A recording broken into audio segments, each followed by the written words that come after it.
Happening around town, the AFRICATOWN Heritage House held its inaugural Culture Fest this evening.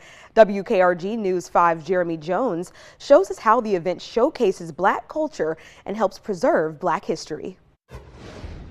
A taste of African culture was available to those attending the AFRICATOWN Heritage House's first ever Culture Fest, serving as a cultural celebration filled with spoken word, African artifacts, and face paint. The idea behind Culture Fest was to try and gather as many AFRICATOWN organizations as possible, as well as community organizations around Mobile that represents Black cultures. And to help achieve the goal of spreading and educating those about Black culture, vendors were available to sell products straight from Africa. This guy here is a conga player from Ghana. The Culture Fest also served as an educational experience to help kids like Jillian McNeil learn a big part of Mobile's history. I didn't know this, but I had learned today that the Clotilda was one of the last slave ships, and the slaves that were brought here were illegally brought. Along with products, educational resources were made available to also help people learn about the cultural significance of Black hair. As we know, or some of us know, it goes way, way, way back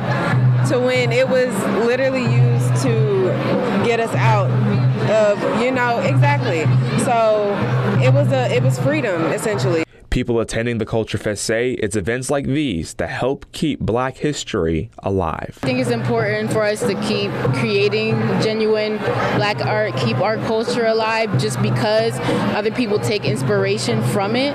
We need to know where we come from, then we know where we're going. If we don't know our history, we don't know who we are. And so that's what AFRICATOWN about. History is living. History is not just in the books. History is all around you. In AFRICATOWN, Jeremy Jones, WKRG News 5.